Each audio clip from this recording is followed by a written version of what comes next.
देश भर में आध्यात्मिक उत्साह और उमंग का माहौल है। आज से चैत्र नवरात्रि का पावन पर्व शुरू हो गया है। हिंदू नववर्ष यानी विक्रम संवत के आरंभ के साथ ही 9 दिनों तक चलने वाले इस उत्सव में मां दुर्गा के 9 विभिन्न स्वरूपों की विधि विधान से पूजा अर्चना की जाएगी। इसी क्रम में कुमाऊं के प्रसिद्ध अष्टदश भुजा महालक्ष्मी मंदिर में चैत्र नवरात्रि के प्रथम दिन भक्तों का जनसैलाब देखने को मिला।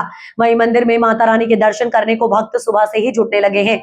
इस दौरान महामंडलेश्वर सोमेश्वर यति जी महाराज ने बताया कि हिंदू परंपरा के अनुसार नव संवत आज से प्रारंभ हो गया है। आज से हिंदू नववर्ष में चैत्र नवरात्रि में 9 दिनों तक विशेष पूजा अर्चना की जाती है। यह हिंदू धर्म का, हमारे सनातन का नववर्ष आरंभ होता है। यह नववर्ष वासंती नवरात्रि के रूप में मनाया जाता है और वासंती नवरात्रि से हिंदू का जो पर्व है वह आरंभ होता है।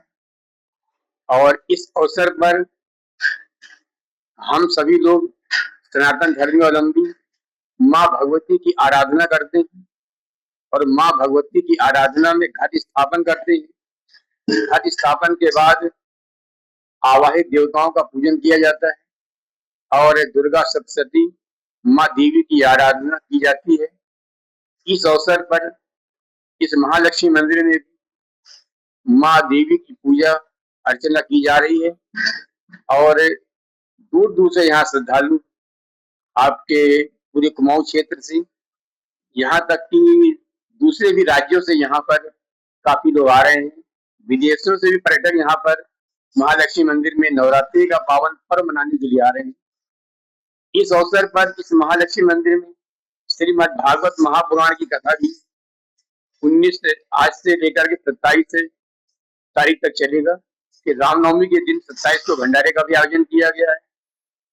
मान्यता है कुमाऊं के प्रवेश द्वार में यह अपने आप में अष्टदशभुजा महालक्ष्मी मंदिर एक विशाल मंदिर है। कुमाऊं क्षेत्र कह लीजिए, किसी भी क्षेत्र से यह अष्टदशभुजा 18 भुजा की अष्ट धातु की जो यह माँ की प्रतिमा है, पूरे उत्तराखंड में, पूरे भारत में ऐसी कहीं नहीं है। क्योंकि भगवती की आराधना से ही मनुष्य अपने जीवन को सफल कर सकता है। माँ भगवती की आराधना से इच्छित फल की प्राप्ति होती है और शुद्ध भाव से जो माँ भगवती की आराधना करता है, जो माँ भगवती की आराधना में लीन होता है, उनका जप करता है, उसके बाद जो अग्निहोत्र करता है, हवन करता है, इससे हमारे सारे पाप दूर होते हैं और हमें सुंदर सुखद जीवन जीने का एक मार्ग मिलता है।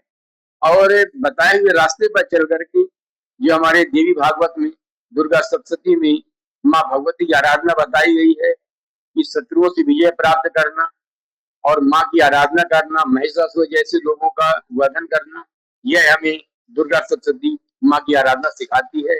आप सभी लोगों को इस वासंती नवरात्रि की हार्दिक शुभकामनाएं। आज से हमारा नया संवत्सर शुरू होता है, संवत 2083। इस संवत्सर के राजा गुरु हैं और इस संवत्सर के मंत्री भौम यानी चंद्रमा है। इसीलिए यह रौद्र रूप है, रौद्र संवत्सर नामक रूप से माना जाता है और इसलिए आप सभी लोगों को यह संवत्सर सुख समृद्धि आपको प्रदान करे, यही हमारी शुभकामनाएं। हरिओम।